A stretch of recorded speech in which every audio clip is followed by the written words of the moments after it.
Welcome back to Monday Night Mystery. Today I will show you prehistorical adventure film from 2018, titled Alpha. Spoilers ahead, watch out and take care. If you have any recommendations or want particular video, please let me know in comment box below. 20,000 years ago in prehistoric Europe, a small group of hunters led by their leader Tao gets ready to attack a herd of steppe bison. They create a wall of spears that causes the bison to stampede off a cliff, but 3 of them stay back, and one particular bull goes after Tao's son Keda. After savagely hitting him with its horns, it drags him to the edge of the cliff, where Keda falls to the abyss after Tao hits the beast with his spear. This all begins 1 week earlier, when the teenagers of the tribe are tested on their spear-making skills.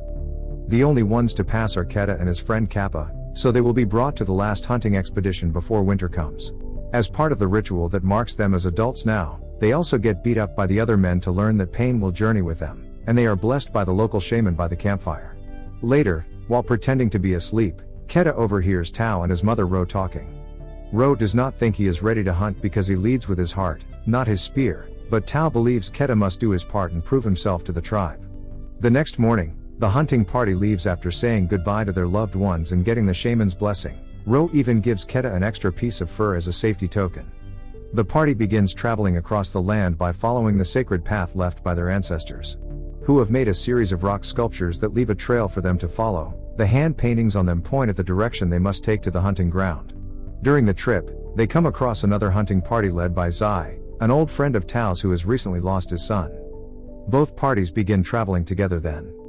Whenever he has the chance, Keda tries to prove himself to his father, but he is not able to start a fire and cannot bring himself to kill the boar the other men capture, so he feels like a failure. One night, while they are eating by the fire, they hear a noise behind them, so they swiftly jump onto a defensive position. When nothing comes, they quickly relax, which proves to be a mistake. A cave lion suddenly jumps out and snatches Kappa, who it takes away to feed on. The next morning, the men build a cairn to give Kappa a memorial service that symbolizes the passing of one's spirit to the afterlife. The trip continues with only stops to hunt and rest. One evening, when they find a large and safe cave to sleep in, Tao takes the chance to make Keda get a tattoo of the constellations just like him. That way he will always find a way home. It takes a good amount of days, but eventually, they find a trail of dump that takes them to a herd of steppe bison, which brings the story back to the beginning. As he falls, Keda tries to hold onto a rough cliff edge, but he slips and lands on a further ledge, where he breaks a leg and falls unconscious. Desperate to save his son, Tao tries to climb down, but his fellow hunters stop him, pointing out it is too late. While the men bring the sleds to carry the bison on, Tao stays by the edge of the cliff, crying in denial. Now that their hunt has been divided equally, Shi's party leaves on their own to return to their home, so Tao's group has one last night of camping before convincing their leader it's time to move on. The following morning, Tao builds another cairn while tears of grief continue to fall. Many hours after the party is gone, a vulture lands on Keda and tries to feed on him. This makes him wake up, and after pushing the bird off him by wringing its neck, he realizes the situation he is in. Dragging his broken leg behind him, Keda tries to climb down, but there are not enough rough edges for him to hold on, and ends up hanging in there for a long, excruciating moment. Soon after, a storm arrives and begins flooding the ground below him, so Keda comes to terms with what he has to do and lets go of his grip, landing in the water and falling unconscious again. When he wakes up the next morning, it has stopped raining and the flooding is gone. After drinking water from a poodle and splinting his injured foot, Keda slowly makes his way back to the top of the cliff, where he finds the memorial his father left for him. But Keda kicks it out in frustration when he realizes he has been left alone and must find his way home on his own. Keda begins traveling alone. He feeds himself bugs, fills his canteen in any poodle he can find, and climbs trees to sleep safely at night away from predators. When a pack of wolves finds him in the middle of the day, Keda runs to a tree again, stabbing one of the wolves when it grabs his leg before he finally climbs to safety. He stays on top of the tree until the wolves get tired of waiting and they all leave except for the one Keda injured.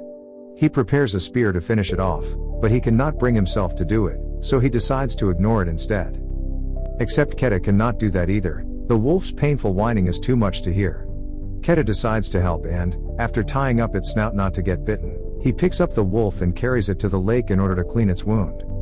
Sadly, they cannot rest there for long because there are hyenas nearby, so Keda carries the wolf again until they find shelter in a cave where they can sleep safely. The next morning, Keda finds a mortar near a bunch of bones and uses it to create a plant salve that he applies on his foot while the wolf manages to free his snout. Seeing as the animal is behaving, Keda decides to share his water with it, which the wolf finally accepts after lots of growling. Keda goes as far as cleaning the wound with the fur his mother gave him and sharing the worms he finds with the wolf as well. But worms are not enough to keep themselves fed, so Keda finally gets brave enough to make his first hunt. He kills a rabbit with a rock and even manages to start a fire at last to cook it. The wolf tries to take the rabbit from him, but Keda quickly pushes him away, remembering the lessons about leadership his father has taught him. He establishes dominance by always eating first and feeding the wolf after he is done. No matter how much he shares with it, though, the wolf's steel will not allow him to touch it. Winter is quickly approaching and Keda must find a way home before snow begins to fall. He does not think he can make it without his father, but he has to try. After putting together enough supplies and struggling with the wolf to get his fur back, Keda leaves the cave and begins walking his way back, feeling frustrated because the wolf will not stop following him no matter how many times he tells it to go away. Eventually, Keda gives up and accepts the wolf as his new travel companion, even training it to come over when he whistles. Their first attempts at hunting together are a complete bust, but after a few tries, they manage to find a way to sync their attacks and get their prey without too much effort. At night, Keda double-checks they are going in the right direction by using the constellation tattoo on his hand, and the wolf begins sleeping next to him, even allowing him to touch it now that he has gained his trust. After an afternoon spent in the lake bathing and fishing, Keda decides to name the wolf Alpha. Their trip is taking so long that winter finally catches up with them and snow starts to fall. One evening while they are eating by the bonfire, they are approached by a pack of wolves that turns out to be Alpha's family. Knowing what it's like to miss your loved ones, Keda tells Alpha to go with them, so now he is left to continue traveling alone. As time passes, snowstorms become more common, so Keda is having difficulty making much progress each day, especially when he has a devastating dream of Tao arriving home and giving Ro the bad news. After a few days of walking through yet another storm, he comes across Alpha and its pack, but when he runs towards them, the ice breaks under his feet and he falls into the freezing water. As his mother's fur and most of his equipment float away, Keda hits the ice with his knife and manages to break enough to let Alpha drag him out. The two of them begin traveling together again, and later that night, Keda sleeps hugging Alpha to regain some warmth in his freezing body. After advancing a few more miles, they find a trail of tracks that they follow to a hut, but sadly, the owner has frozen to death. There is no food to be found, but Keda does grab a bow and arrow to hunt, ignoring Alpha's worry when he suddenly begins to cough up blood. Sometime later, the duo finds itself between a rock and a hard place. There are hyenas following them but also a very dangerous storm ahead of them, so they run until they find a cave to hide in. Unfortunately, the place is not empty. There is a cave lion that does not hesitate to attack them. Alpha fights it fiercely while Keda puts the arrow on his bow, concentrating to hit the right target. He manages to kill the lion and save Alpha, whose steel comes out heavily wounded from the fight. When they go back to very slowly traveling in the middle of the snowstorm, they find the sculpture that marks the sacred path, so Keda knows they must be close. His hope gets stronger when the northern lights appear above them one night, a sign that his ancestors must be guiding them. However, Alpha is too weak to keep going, and one day he finally collapses. Not wanting to leave his friend behind, Keda begins to carry the wolf in his arms, ignoring the fact he is also weak and continues to cough up blood.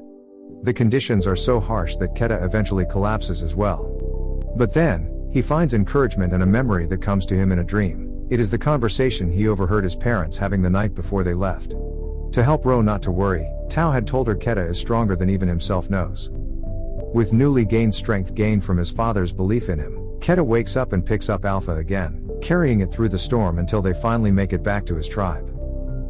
Nobody can believe what they are seeing, and Tao cries as he tells his son how proud he is before taking him and the wolf into a tent to be taken care of. After Keda is patched up and fed, the shaman examines Alpha, quickly realizing what its problem is. Alpha is actually female, and she is giving birth. All the puppies are born safely and healthy, and the tribe welcomes them as part of the family. Years later, once the puppies have become proper adult wolves, they are assigned to hunters as partners and are taken to the next great hunt before winter. This is the story of the movie Alpha. If you like this video, please subscribe for more videos like this, turn on the notification, and leave a like to help the channel's algorithm, and wait for the next Monday Night Mystery. And thank you.